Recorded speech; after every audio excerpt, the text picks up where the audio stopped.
hanya dengan ide konten masakan harian dan juga jajanan rumahan, video ini bisa mendapatkan hampir 5 juta untuk satu video ya teman.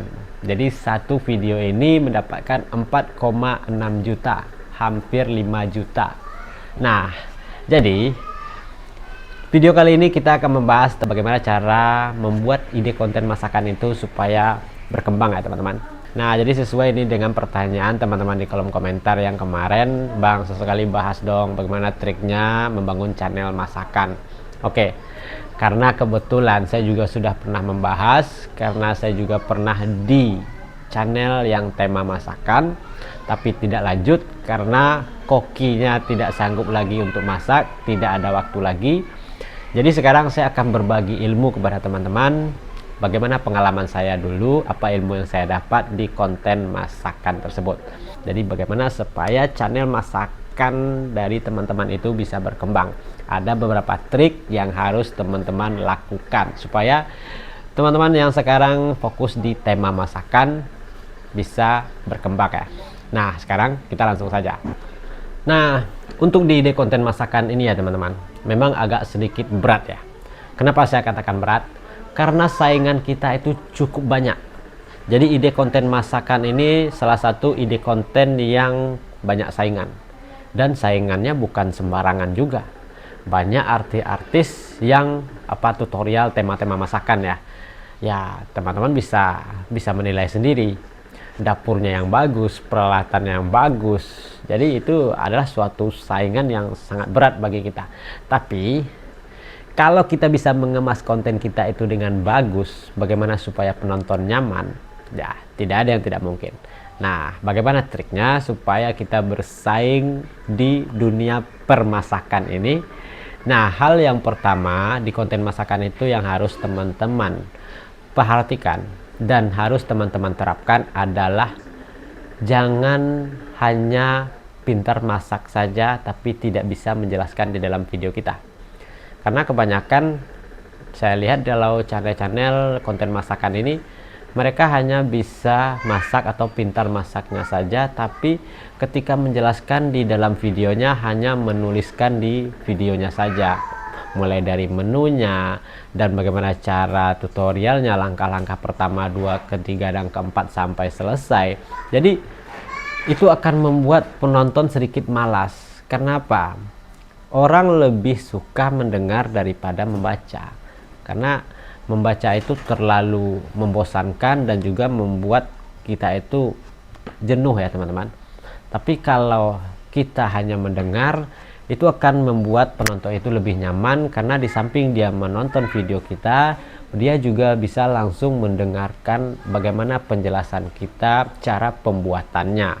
Jadi saran saya, jangan hanya pintar masaknya saja, tapi pintar juga menjelaskan di dalam video. Artinya gunakan suara teman-teman sendiri untuk menjelaskan di dalam videonya. Jangan menggunakan suara voice over dari aplikasi editing, karena ini penyampaiannya ya tentu tidak akan sempurna dan tidak sama dengan apa yang kita sampaikan ke penonton.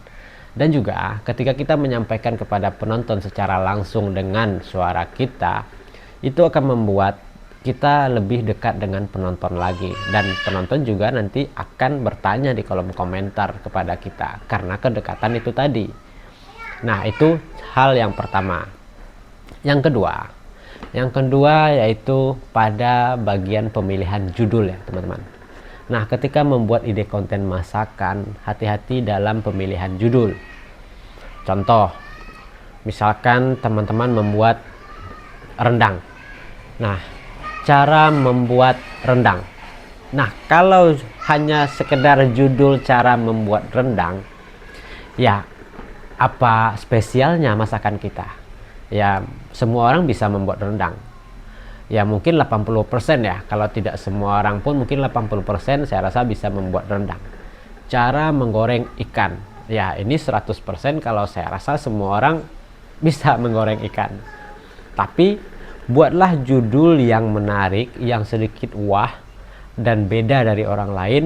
Contoh, seperti membuat rendang itu tadi.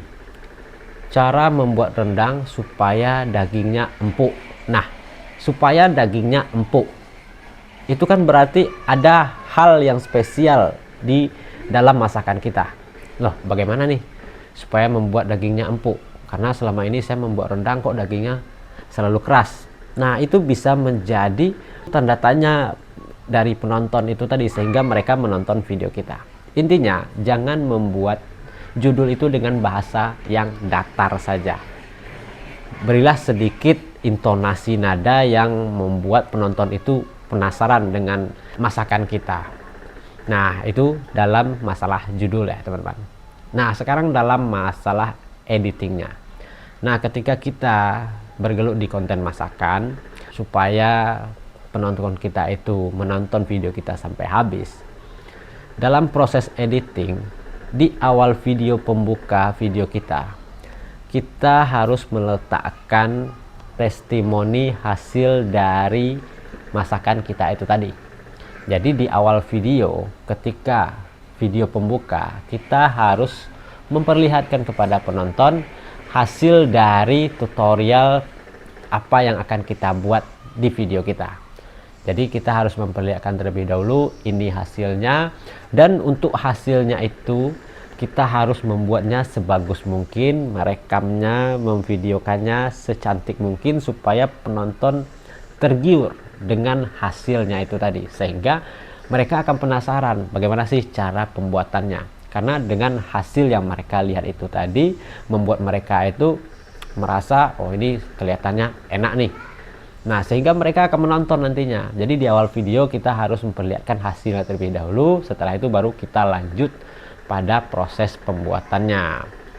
Nah, untuk proses pembuatannya juga kebanyakan saya lihat kan memang rata-rata konten tutorial itu dipercepat ya, karena memang durasinya kan cukup lama kalau kita mulai dari awal. Boleh kita percepat, tapi jangan menghilangkan part-partnya. Kita mempercepat, tapi part-partnya, bagian-bagiannya harus tetap lengkap, supaya langkah pertama, kedua, ketiganya penonton bisa mengetahui dan mempelajari bagaimana cara pembuatannya. Nah, yang terakhir yang harus kita perhatikan dari konten masakan ini adalah pada bagian thumbnail. Nah, ini penting ya teman-teman.